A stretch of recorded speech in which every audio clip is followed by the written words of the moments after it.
professor Porzeron professor Nora sottori այսօր Porzeron professor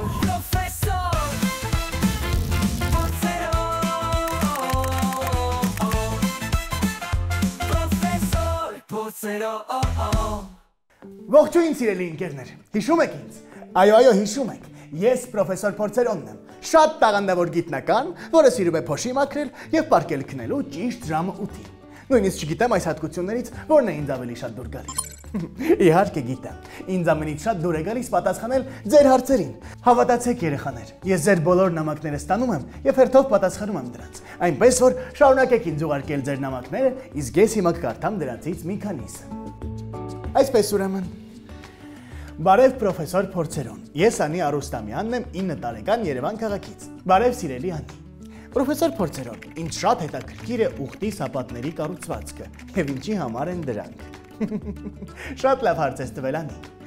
ուրեմն երեխաներ, ուղտերը լինում են ինչպես երկսապատանի, այնպես էլ միասապատ ուղտեր, ուղտի սապատները ճարպային կուտակումներ են, պարզից էլ պարզ է, որ սապատների ճարպը նրանց համար էներգիայի պաշար է, Չնայած սապատներում ճարպը, այն ինչ-որ առումով կարելի ասել, որ նաև ջրի պաշար է։ Բանն այն է երեխաներ, որ 100 գրամ ճարպի օքսիդացման ժամանակ առաջանում է 107 գրամ ջուր։ Ուրեմն սապատների այս ճարպն էլ ուղտի ջրի հիմնական պաշարն է։ Ի դեպ, ուղտերը կարող են նաև աղի ջուր խմել եւ դա նրանց չի վնասի։ Եթե նրանք երկար ժամանակ ջուր չեն խմել, անգամ արյունը չի խտանում։ Ուղտերն առանց ջուր խմելու կարող են ապրել մինչև 2 շաբաթ, պատկերացնում եք, իսկ առանց ուտելու մինչև 2 ամիս։ Անբարենպաստ պայմաններում նրանք կարող են կորցնել իրենց քաշի 40%-ը, բայց նաև միանգամից ունակ են խմել մինչև 225 լիտր ջուր, պատկերացնում եք երեխաներ։ Ուղտերը շատ դիմացկուն կենդանիներ են, դրանց քաշը հասնում է մինչև 500-ից 800 կիլոգրամի, ապրում են մինչև 40 տարի։ Այս կենդանիները լավ հարմարված են դաժան եւ անջուր միջավայրում, դե այսինքն անապատում ապրելուն։ Հաստ քաշին եւ խիտ մորթին պաշտպանում են ուղտին ինչպես ցերեկվա արևի ճառագայթներից, այնպես էլ գիշերվա ցրտից։ Ուղտերն ունեն հրաշալի տեսողություն, նրանք կարողանում են մարդուն տեսնել մի քանի կիլոմետր հեռավորությունից։ Ուղտերը նաև ունեն հրաշալի հոտառություն, նրանք թացխոտի եւ խոնավության հոտը զգում են 40-60 կիլոմետր հեռավորությունից։ Ուղտերը ջրի պաշարներ ունեն նաև ներքին օրգաններում, մասնավորապես տամոքսի պատերի մեջ։ Երեխաներ, ուղտերն այնքան են հարմարեցված չոր պայմաններին, որ նույնիսկ շնչելիս ուղտը ջուր չի կորցնում, քանի որ քթանցներից դուրս եկող խոնավ օդը հավաքվում է հատուկ ծալքերի մեջ, ջրային գոլորշին այնտեղ հեղուկի է վերածվում եւ լցում ուղտի բերանը։ Ուղտերը տարածված են միայն անապատային գոտում, տափաստաններում եւ չոր տարածքներում։ Նրանք չեն կարող ապրել խոնավ վայրերում կամ լեռներում։ Ավելացնեմ եւս մի քանի զավեշտալի փաստ ուղտերի մասին։ Արաբական Միացյալ Էմիրություններում ուղտերը գեղեցիկ կենդանիներ են համարվում։ Ամեն տարի կազմակերպվում է ուղտերի գեղեցկության մրցույթ, պատկերացնում եք, մրցույթին մասնակցում է մոտ 25000 ուղտ։ Այս մրցույթը սիրում են տարածաշրջանի արքաները եւ շեյխերը։ Հաղթած ուղտերը վաճառվում են միլիոնավոր դոլարներով։ Ավելացնեմ նաև, որ ուղտի կաթը շատ օգտակար է, ավելի օգտակար, քան կովի կաթը։ Այնտեղ կա ավելի շատ վիտամին C եւ երկաթ։ Երեխաներ, ուղտերը հիմնականում ընտելացված են ինչպես կովն ու ձին, սակայն կան վայրի երկսապատավոր ուղտեր, որոնք ապրում են Չինաստանում եւ Մոնղոլիայում, Գոբի անապատում, ինչպես նաև Ավստրալիայում։ Միասապատավոր ուղտերը տարածված են արաբական թերակղզում, կենտրոնական Ասիայում եւ հյուսիսային Աֆրիկայում։ Ահա այսպես երեխաներ։ Պատկերացնում եք ինչքան հետաքրքիր փաստեր կային ուղտերի մասին, որոնք մենք չգիտեինք։ Դե ինչ, մենք անցնենք հաջորդ հարցին։ Պրոֆեսոր Փորձերոն Եվ այսպես, ինձ գրել է Սուսաննա Արևշատյանը քաղաք Երևանից։ Նա 12 տարեկան է եւ ուզում է իմանալ ամենաբարձր երկնաքերի մասին։ Ինչ եք կարծում, քանի հարկ կարող է ունենալ աշխարհի ամենաբարձր աշտարակը։ 50, 100։ Ոչ երեխաներ, այն ունի 163 հարկ, եւ եթե դուք չեք վախենում բարձրությունից, այնտեղից կարող եք հետևել երկնքում թռչող ամպերին։ Բուրջ Խալիֆա, արաբերեն Խալիֆի աշտարակ։ Այն գտնվում է Դուբայ քաղաքում։ Մինչև բացման արարողությունն այն կոչվել է Բուրջ Դուբայ։ Պաշտոնապես բացվել է 2010 թվականի հունվարի 4-ին եւ վերանվանվել Բուրջ Խալիֆա հարևան Աբու Դաբի Էմիրության շեյխ եւ Միացյալ Արաբական Էմիրությունների նախագահ Խալիֆա Իբն Զայիդ Ալ Նախեյանի պատվին։ Շինարարությունը սկսվել է 2004 թվականից եւ ավարտի ժամանակ էլ հայտնեցին շենքի բարձրությունը 828 մետր։ Դուբայի աշտարակը նախագծվել է որպես քաղաք քաղաքի մեջ, ունի իր սեփական կենդանաբանական այգի, այլ այգիներ եւ պուրակներ։ Նախագծի ընդհանուր արժեքը կազմել է $1.5 միլիարդ։ Հեղինակն է ամերիկացի ճարտարագետ Էդրիեն Սմիթը։ Բուրջ Խալիֆան մարդու կողմից երբևէ ստեղծված աշխարհի ամենաբարձր կառույցն է։ Այստեղ է աշխարհի 5 ամենաբարձր բնակելի շենքերից 4-ը, որոնցից ապշեցուցիչ տեսարաններ են բացվում։ Հաշվի առնելով այս քաղաքի ամենաբարձր 10 շենքերի միջին բարձրությունը, կարելի է ասել, որ այս քաղաքն ունի ամենաբարձր հորիզոնը։ Այսպես երեխաներ, մենք իմացանք, որ Բուրջ Խալիֆան աշխարհի ամենաբարձր երկնաքերն է եւ 2 անգամ ավելի բարձր է, քան Նյու Յորքի Empire State Building-ը։ Իսկ ես ավելացնեմ երեխաներ, որ աշխարհում կան եւ դեռ կառուցվում են բարձր երկնաքերեր, սակայն այս պահին ամենաբարձր երկնաքերը համարվում է հենց այս մեկը։ Պրոֆեսոր Փորձերով Սիրելի փոքրիկներ, այս մեկը տեսահարց է։ Եկեք միասին դիտենք այն։ Սիրելի փորձերով, ինչ է ակվարիում։ Պրոֆեսոր Փորձերով Ո իմ շատ սիրելի փոքրիկ, ակվալանգը ջրի տակ շնչելու սարք է, բաղկացած սեղմած օդով լիանոթից, դիմակից եւ դրանք միացնող առանցքական խողովակից։ Ակվալանգն ունի գլխամաս, ամրացնող փոկեր, սեղմած օդով բալոններ, շնչառական ավտոմատ առանցքական խողովակ։ Այն օգտագործվում է ստորջրյա սպորտի, ծովերի եւ օվկիանոսներում գիտական փորձեր անցկացնելու համար, ինչպես նաեւ փրկարարական աշխատանքների ժամանակ։ Ակվալանգի շնորհիվ ջրի տակ կարող եք մնալ 1 րոպեից մինչև 1 ժամ եւ ավելի։ 40 մետրից ավելի սուզվել չի թույլատրվում, քանի որ բալոնի օդում եղած սեղմված ազոտը քնաբեր ազդեցություն ունի։ Եթե երբևէ որոշեք ակվալանգով սուզվել, անպայման կիրառեք անվտանգության կանոնները։ Ահա երեխաներ, իսկ մենք անցնենք հաջորդ հարցին։ Պրոֆեսոր Փորձերով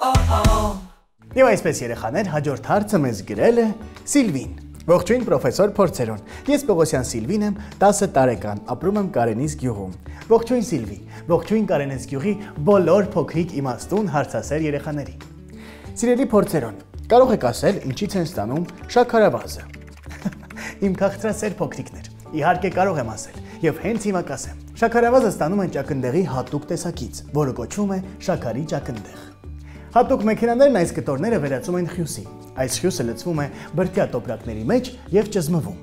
Ճզմվելուց հետո քամվում է հյութը, որը եփում են խոշոր կաթսաների մեջ, մինչև ջուրն ամբողջությամբ գոլորշիանա։ Երբ հյութը թանձրանում է, դրա միջի սախարոզայի պարունակությունը հասնում է 85%-ի։ Դրանից հետո խտացրած հյութը ենթարկվում է բավական բարդ զտման, որի արդյունքում ստացվում է սովորական սպիտակ հատիկավոր շաքար։ Կան շաքարի տարբեր տեսակներ, որոնք տարբերվում են իրենց քիմիական եւ ֆիզիկա-քիմիական հատկություններով։ Ընդհանուր առմամբ շաքարի բոլոր տեսակները բաժանվում են 2 հիմնական խմբի՝ բազուկի կամ եղեգի շաքար։ Եղեգի շաքարավազը 2 անգամ ավելի քաղցր է, քան խաղողի շաքարը։ Այն գտնվում է բույսերի ցողուններում եւ արմատներում։ Երկրորդը խաղողի եւ մրգային շաքարներն են, որոնք հանդիպում են քաղցր մրգերում եւ մեղրի մեջ։ Միջնադարում շագանակագույն շաքարավազը Եվրոպա է բերվել արաբական երկրներից։ Շաքարի արդյունաբերության կենտրոններն այն ժամանակ Եգիպտոսն ու Սիրիան էին, իսկ մեր օրերում Բրազիլիան է։ Այս երկիրը տարեկանում արտադրում է 30 միլիոն տոննա շաքար։ Սպիտակ ճակնդեղից ստացած շաքարի ծննդյան տարեթիվը 1747 թվականն է։ Գերմանացի քիմիկոս Մակգրաֆինին հաջողվեց պարզել, որ այս քիչ հայտնի արմատային մշակաբույսը պարունակում է ավելի շատ շաքար, քան սովորական շաքարեղեգը։ Ներկայումս շաքարավազը ամենատարածված սննդամթերքն է։ Մարդը տարեկան ուտում է միջինում 24 կիլոգրամ շաքարավազ։ Սակայն սա միջին թիվ է երեխաներ։ Տարբեր երկրներում եւ կենսակերպերում այս ցուցանիշը փոխվում է։ Օրինակ, արևմտյան երկրներում այս թիվը կարող է հասնել մինչև 30-ից 40 կիլոգրամի։ Այնուամենայնիվ, սննդային առումով շաքարն ամենաանառողջ մթերքներից մեկն է, եւ բժիշկները խորհուրդ են տալիս սահմանափակել շաքարի օգտագործումը։ Առողջ եղեք, սիրելի փոքրիկներ։ Պրոֆեսոր Փորձերով Հաջորդ հարցը մեզ գրել է Արփինե Մանուկյանը։ Բարև պրոֆեսոր Փորձերոն, ես Արփինեն եմ Երևանից։ Բարև Արփինե։ Ես ուզում եմ պատմել, թե ինչ անհարմար իրավիճակի մեջ եմ հայտնվել։ Ես ունեմ ընկերներ, ովքեր իրար հետ վիճել են շատ փոքրիկ հարցի շուրջ, սակայն այդ վեճի պատճառով հիմա նեղացած են իրարից եւ չեն խոսում իրար հետ։ Ես չգիտեմ, թե ինչ պետք է անեմ։ Կասեց, խնդրում եմ, ինչպես վարվեմ այս իրավիճակից դուրս գալու համար։ Ախ, երեխաներ, համաձայնեք, որ շատ կարևոր հարց է։ Իհարկե, շատ տհաճ իրավիճակ է, երբ ընկերներդ վիճում են իրար հետ։ Իսկ դու պետք է այնպես անես, որպեսզի նրանք շտապ վերականգնեն իրենց ընկերությունը։ Իսկ թե ինչպես պետք է անել, մեզ կօգնի իմ գործընկեր Աքսաննան։ Վստահ եմ, նա պատրաստել է գեղեցիկ մի պատմություն, որի միջոցով մենք կիմանանք, թե ինչպես ճիշտ վարվել նման իրավիճակներում։ Աքսաննա, խնդրում եմ օգնիր Արփինեին։ Պրոֆեսոր Փորձերով Ողջույն, սիրելի երեխաներ, այս անգամ եւս ունենք շատ հետաքրքիր հարց, որը մեզ ուղարկել է մեր հեռուստադիտողը։ Վեճը առհասարակ հաճելի երևույթ չէ, եւ այն ավելի բարդանում եւ մեզ անհարմար դրության մեջ է դնում, երբ իրար հետ վիճում են մեզ համար թանկ, սիրելի եւ մտերիմ ընկերները։ Մեր հեռուստադիտող երեխաների մի մասը այս հարցմանը պատասխանել է, որ կփորձեմ հասկանալ, թե ով է ճիշտ եւ կլինեմ նրա կողմից, իսկ մի մասը կարծում է, որ պետք է լինել չեզոք եւ փորձել հաշտեցնել ընկերներին։ Այժմ եկեք դիտարկենք երկու տարբերակներն էլ։ Լիլիթը, Սոնան եւ Անին մտերիմ ընկերուհիներ են։ Աղջիկները սովորում են նույն դպրոցում, հաճախում են երգի եւ բարի դասերի, միասին ֆիլմեր են դիտում, մի խոսքով, անբաժանելի ընկերուհիներ են։ Մի անգամ Լիլիթը լսում է, թե ինչպես է Սոնան վիճում Անիի հետ։ Սոնան շատ էր հավանել մի զգեստ եւ պատրաստվում էր գնել այն, իսկ Անին իմանալով այդ մասին նույնպես գնել էր այդ զգեստից։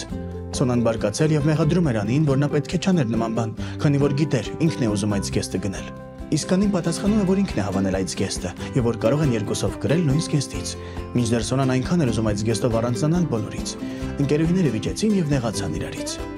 Վերջացրեք աղջիկներ, դա ընդամենը զգեստ է, դուք ընկերուհիներ եք, այդպես չի կարելի, հանդիմանեց նրանց Լիլիթը, սակայն ընկերուհիները չէին լսում Լիլիթին, իսկ Սոնան ասաց, թե թող ինքը որոշի ում հետ է ուզում ընկերություն անել։ Լիլիթը չգիտեր ինչպես վարվեր, ում ընտրեր եւ ընդհանրապես ինչ էր կատարվում։ Ցավոք նույնիսկ ամենամտերիմ ընկերները կարող են վիճել, բայց այստեղ մեր գործողություններից շատ բան է կախված։ Եկեք այժմ դիտարկենք այն տարբերակը, որտեղ Լիլիթը որոշում է լինել միայն ընկերներից մեկի կողմից։ Լիլիթը որոշեց բարձել, թե ով է ճիշտ, ով սխալ։ Լսելով երկուսին էլ նա որոշեց։ Սոնան առաջինն էր ընտրել զգեստը, հետևաբար Անին սխալ է։ Նրանք երկուսով սկսեցին մեղադրել Անիին։ Անին շատ տխրեց, չցանկացավ շփվել ընկերուհիների հետ եւ հեռացավ։ Սոնան եւ Լիլիթը իրենց համարում էին ճիշտ, բայց տխրում եւ կարոտում էին երեքով անցկացրած ժամանակը։ Լիլիթն իրեն մեղավոր էր զգում։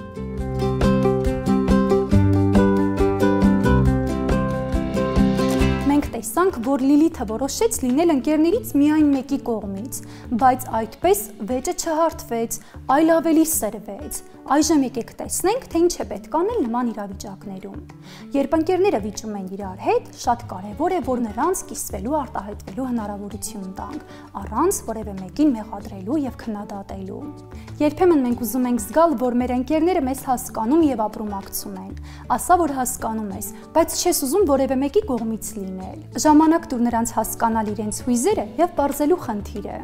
Կատարվածը Լիլիթին շատ տխրեցրեց։ Նա որոշեց կրկին խոսել ընկերուհիների հետ։ Դուք 6 տարի ընկերություն եք անում, ու հիմա ինչ որ մի զգեստի համար պատրաստ եք ձեր ընկերությունը մոռանալ։ Ես ձեզ 2 օր ժամանակ եմ տալիս, որ կողմնորոշվեք, իսկ ես ոչ մեկիդ կողմից չեմ լինելու։ Լիլիթը ասում է իր խոսքը եւ հեռանում մտածմունքի մեջ ընկած։ Իսկ ինչ անել, եթե այս 2 օրվա մեջ նրանք չհաշտվեն։ Շատ կարևոր է երկու կողմերին առանձին լսել եւ նրանց տալ հնարավորություն արտահայտելու իրենց մտքերը, կարծիքը, տեղի ունեցածի վերաբերյալ։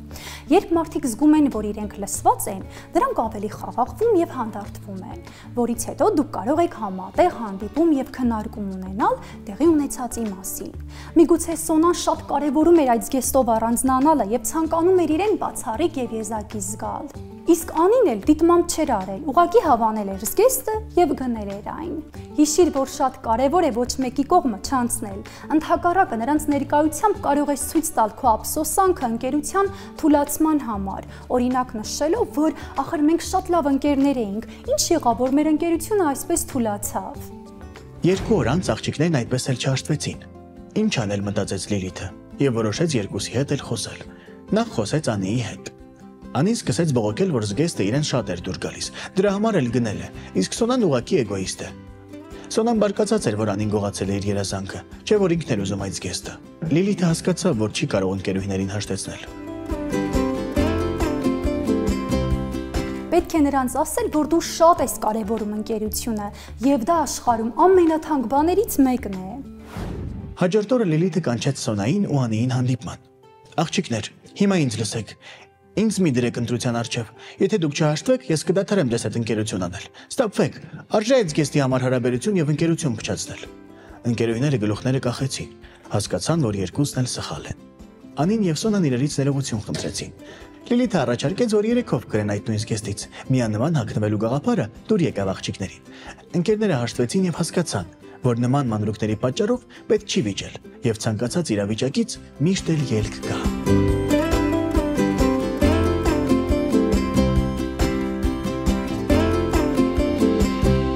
Եվ այսպես, եկեք ամփոփենք, թե ինչ է պետք անել, երբ ընկերները վիճում են իրար հետ։ Նախ փորձիր հանգստացնել ընկերներիդ եւ ցույց տուր, որ շատ տխրել ես, որ ընկերությունը թուլացել է։ Եթե երկու կողմերն էլ հանգստացել են, ապա կարող եք համատեղ հանդիպում ունենալ, հանգիստ նստել եւ զրուցել իրար հետ, բայց առանց կռվելու։ Հիշիր, որ դու այնտեղ ես, որպեսզի հանգստացնես ընկերներիդ եւ ցույց տաս, թե որքան կարեւոր եք դուք իրար համար։ Սիրելի երեխաներ, ընկերությունը չափազանց կարևոր է, բայց հիշեք, որ ընկերության ժամանակ վեճերը հաճախ անխուսափելի են լինում։ Դրանք կարող են ընկերությունը ել ավելի ուժեղացնել եւ ամրապնդել։ Շարունակեք ուղարկել ձեր հարցերը մեզ, իսկ մենք կփորձենք գտնել ցանկալի լուծումները։ Պրոֆեսոր Փոսերո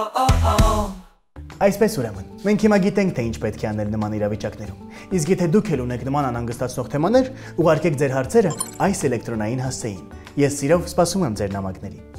Պրոֆեսոր Փոսերո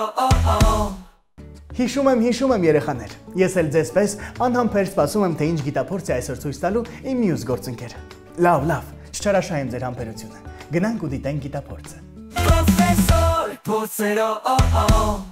Ողջույն սիրելի երեխաներ, այսօր մենք կատարելու ենք շատ հետաքրքիր գիտափորձ,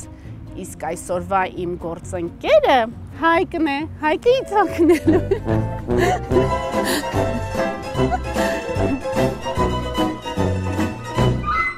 Ողջույն սիրելի երեխաներ, այսօր մենք կատարելու ենք շատ հետաքրքիր գիտափորձ,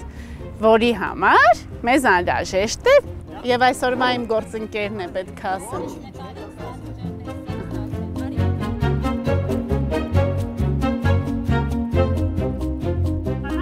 Ողջույն սիրելի երեխաներ, այսօր մենք կատարելու ենք շատ հետաքրքիր գիտափորձ։ Այսօր իմ գործընկերն է Հայկը, որը ինձ կօգնի այս գիտափորձը կատարելու համար։ Գիտափորձի համար անհրաժեշտ է ջրածնի պերօքսիդ, ափսեների հեղուկ, խմորիչ, որը պետք է բացենք գոլ ջրով։ Ողջույն սիրելի երեխաներ, այսօր մենք կատարելու ենք մի շատ հետաքրքիր փորձ։ Իսկ այսօրվա իմ գործընկերը Միքայելն է։ Միքայել ջան, կօգնես ինձ փորձը կատարելու համար։ Այո։ Փորձի համար մեզ անհրաժեշտ է ջրածնի պերօքսիդ, ափսեի հեղուկ, խմորիչ և գոլջուր խմորիչը բացելու համար։ Սկսենք փորձը։ Սկսենք։ Ուրեմն, սկզբում մենք ջրածնի պերօքսիդը լցնելու ենք շշի մեջ։ Կլցնես դու, հա? Կանգնես լցնես։ Ես լցնեմ։ Լավ, ես լցնեմ։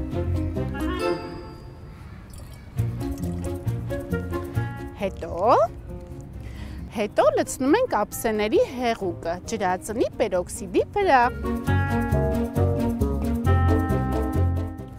Իսկ հիմա ամենակարևոր բաղադրիչը այս փորձի համար խմորիչը բացում ենք գոլ ջրով և լցնում ենք պերօքսիդի ու ափսեի հեղուկի վրա։ Սկզբից հագնենք ձեռնոցները։ Այս ձեռնոցները սկզբում պետք է չէ հագնի, ոչինչ։ Ահա։ Միքայել, հետաքրքիր է, հա?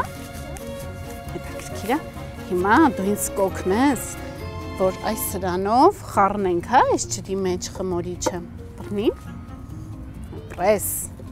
Հիմա ջուրը լցնում ենք։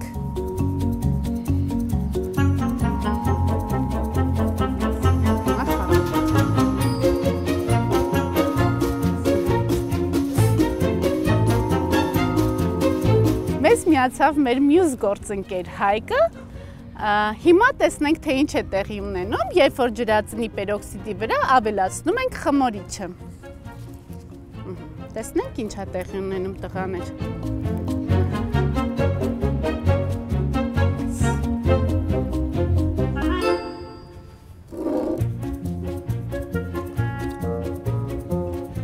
Վաու,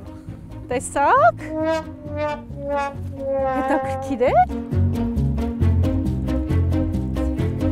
Երեխաներ, ինչ տեղի ունեցավ։ Ուրեմն այս հետաքրքիր փորձի տակ շատ հասարակ գիտություն է։ Էկզեմները կան նաև մեր մարմնում, որոնք օգնում են մարսողությանը։ Հիմա խմորիչի մեջ կա կատալազա կոչվող էկզեմները։ Երբ որ խմորիչը խառնվում է ջրածնի պերօքսիդի հետ, տեղի ունենում ռեակցիա եւ էկզեմները քայքայում են ջրածնի մոլեկուլները եւ առանձնացնում են ջուր եւ թթվածին։ Իսկ թթվածինը գազ է եւ ուզում է դուրս գալ անոթից, բայց մենք կատարել ենք խորամանկություն։ Մենք ավելացրել ենք ափսեների հեղուկը, որը թույլ չի տալիս թթվածինին արագ դուրս գալ, այլ թթվածինը պարփակվում է ափսեի հեղուկի փրփուրի մեջ եւ նրանք միասին են դուրս գալիս։ Որոշ ժամանակ անց ռեակցիան մարում է եւ արդեն անոթի մեջ թթվածինի մոլեկուլները։ Որոշ ժամանակ անց ռեակցիան մարում է եւ արդեն անոթի մեջ թթվածինի մոլեկուլներ չեն լինում։ Եթե հետաքրքիր է, ապա կարող եք փորձը կատարել ձեր ծնողների հետ, տատիկ-պապիկների հետ եւ ուղարկել փորձերոնին։ Եթե իհարկե դեմ չեն ծնողները, որ այս փորձը կատարեք տանը։ Իսկ եթե դեմ են, կարող եք կատարել այգում, ինչպես մենք, չէ՞ Միքայել։ Այո։ Այո։ Stay tuned. Professor փորձերո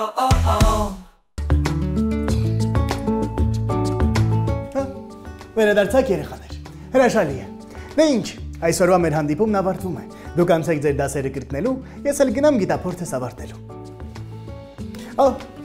Չմոռանաք երեխաներ, ձեզ հետաքրքրող բոլոր հարցերն ուղարկեք այս էլեկտրոնային հասցեին։ Եվ հիշեք երեխաներ, այնինչ գիտենք, մի կաթիլ է, իսկ այնինչ չգիտենք, մի մեծ օվկիանոս։ Ձեզ լավ տրամադրություն եւ մինչ հանդիպում երեխաներ։ Professor փորձերո Փորձերո professor նորը սովորի այսօր Փորձերո professor